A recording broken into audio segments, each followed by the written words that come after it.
हाँ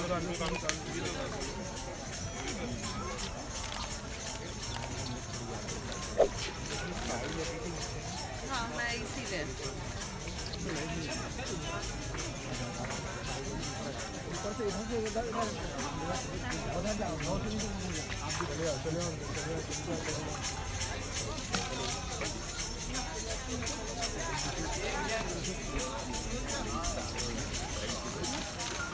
नाम ले आओ भाई पीछे भैया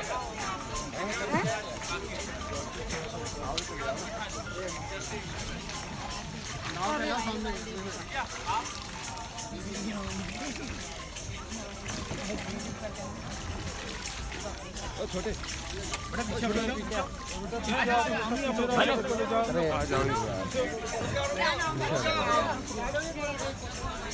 मैं थोड़ा सा पीछे होकर के पकड़ दो।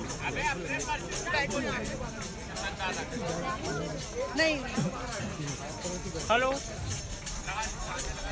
जी फ्रेम में ये हेलो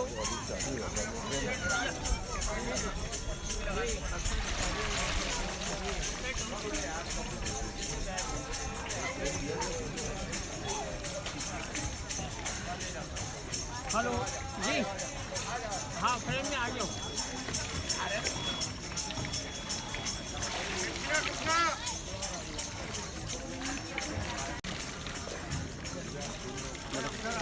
हाँ हाँ हाँ आ जाओ ना।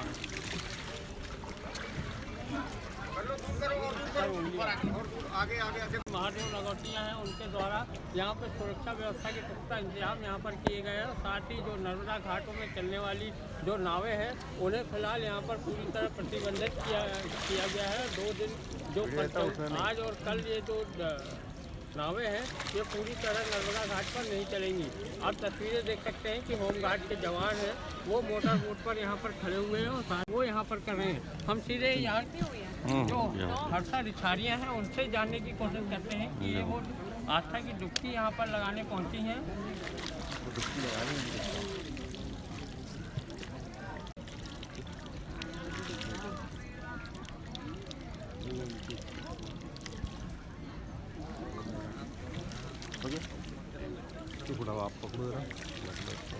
मैं एक होता ना कि एक बेटी जब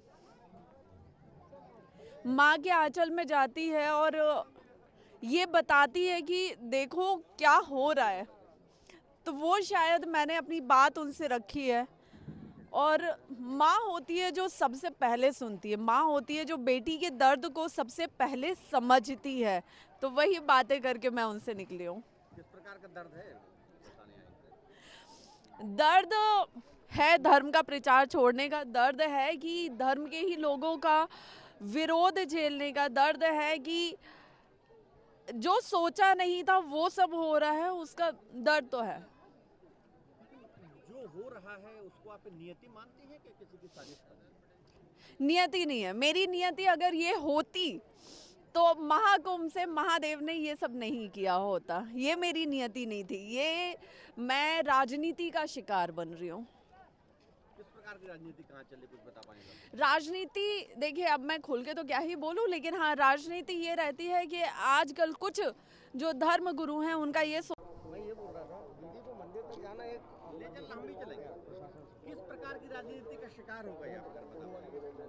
राजनीति इस चीज को लेके कि ये कोई कार्य ना कर पाए धर्म के क्षेत्र में, ये आगे ना बढ़ पाए धर्म के क्षेत्र में, इसका कोई कार्य सफल ना हो पाए, कोई भी धार्मिक कार्य। और अभी हाल ही में मैं प्रयागराज में थी, मैं 15 दिन वहाँ रही हूँ। मैंने अपने एनजीओ के नाम पे वहाँ पे माघ मेले में ज़मीन आवंटित करवाई। उसका जब विरोध हुआ, जबकि मैं वहाँ पे कोई पाश्चात्य संस्कृति को नहीं बढ़ावा दे रही थी, उस आचरण को नहीं फॉलो करवा रही थी। मेरा ये था कि अपना पंडाल बनवा के एनजीओ का वहाँ पे बेटियों को आत्मरक्षा के गुण सिखाए जाएंगे, बच्चों को युवाओं को धर्म से जुड़ने के लिए चीज़ें सिखाई जाएंगी, कार्यक्रम करवाए जाएंगे। जब उसका विरोध हुआ और जब अधिकारियों पर यह प्रेशर बनाया गया कि हर्षा रिछारिया को कोई चीज़ वहाँ पर सुविधाएँ नहीं मिलनी चाहिए, कुछ नहीं होना चाहिए, तब मेरे को लगा कि नहीं, अब अगर आप लोग यही चाहते हैं तो फिर इसको रहने देते हैं और यही इसको विराम देते हैं। अब बहुत हो गया ये 1 साल। 1 साल के प्रतिरोध में ही आपने रास्ता बदलने का निर्णय ले लिया? आपके लिए जो 1 साल है ना, वो मेरे लिए 1 सदी है। वो आपको नहीं दिख रहा है। वो मुझे पता है कि मैंने इस 1 साल में क्या कुछ झेला है और क्या कुछ झेल रही हूँ। तो आप लोग ये सवाल मुझसे क्यों कर रहे हैं? जिनकी वजह से मेरी ये मानसिकता हुई है, आप लोगों को ये सवाल अब उनसे करने चाहिए। मेरे को लगता है कि किसी भी मंजिल पे पहुंचने के लिए हमें बहुत सारी परीक्षाएं देनी पड़ती हैं। बिल्कुल परीक्षाएं देनी पड़ती है। मैं हर परीक्षा देने को तैयार थी, हर किसी के खिलाफ खड़े रहने को तैयार थी, हर विरोध का सामना करने को तैयार थी, लेकिन मैं अपने ही कुछ धर्म गुरुओं का कब तक विरोध करूं, उनके सामने कब तक डटी रहूं? एंड में पावर और पैसा ही सब बोलता है, हम कुछ नहीं बोल पाते हैं। तो ये मौनी अमावस्या को क्या करने वाले हैं? मौनी अमावस्या पे मैं संगम तट पे प्रयागराज माघ मेले में स्नान करूंगी, आस्था की डुबकी लगाऊंगी, उसके साथ ही अपने सनातन धर्म के प्रचार को हर हर महादेव करूंगा। आप पहले एंकर थी, फिर धर्म है, फिर उसी रास्ते पर जा रही है। नियति है या आपके द्वारा चयन किया गया मार्ग? ये मेरे द्वारा चयन किया हुआ मार्ग नहीं है और ये मेरी नियति भी नहीं है, क्योंकि अगर नियति ये होती तो ये 1 साल का सफ़र तय नहीं होता, महाकुंभ में जो कुछ हुआ वो सब नहीं होता। लेकिन ये साजिश है, ये राजनीति है जिसका मैं शिकार बन रही हूँ। और अंत में मैं यही बात बोलूँगी कि मुझे अपनी दैनिक जीवन चलाने के लिए भी जो राशन पानी की ज़रूरत पड़ती है ना, वो भी मुझे कोई दुकान वाला उधार नहीं देता है।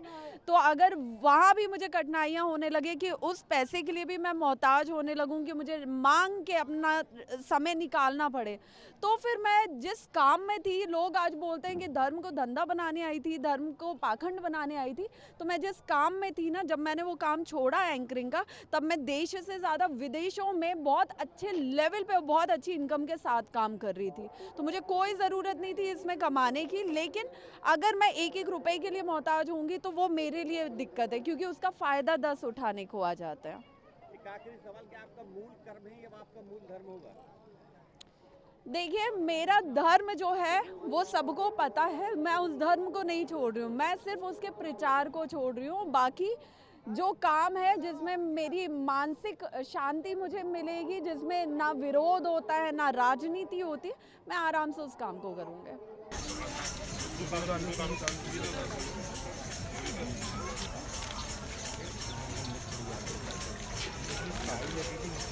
हाँ, मैं इसीलिए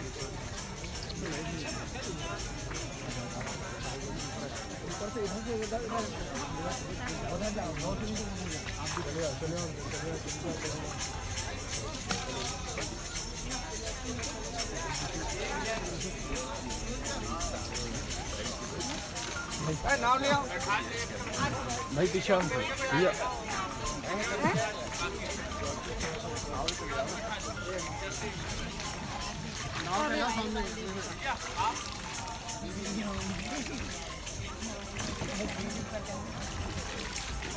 छोटे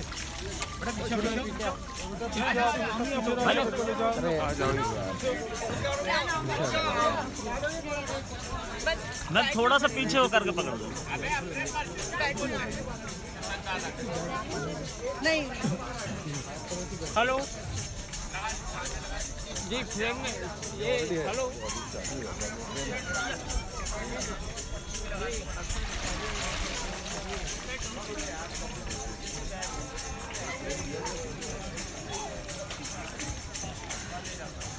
हेलो जी, हाँ फ्रेम में आ जाओ।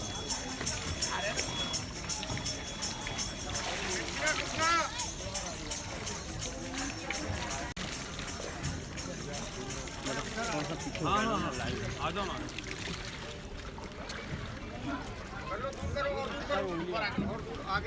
महादेव नगौटिया हैं, उनके द्वारा यहाँ पर सुरक्षा व्यवस्था के पुख्ता इंतजाम यहाँ पर किए गए हैं। साथ ही जो नर्मदा घाटों में चलने वाली जो नावें हैं, उन्हें फिलहाल यहाँ पर पूरी तरह प्रतिबंधित किया गया है। 2 दिन जो आज और कल ये जो नावें हैं, ये पूरी तरह नर्मदा घाट पर नहीं चलेंगी।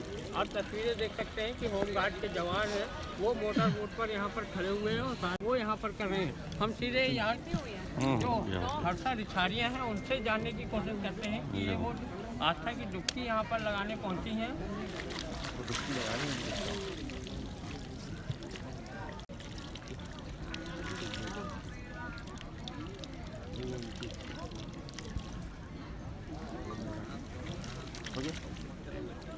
आप पकड़ो जरा।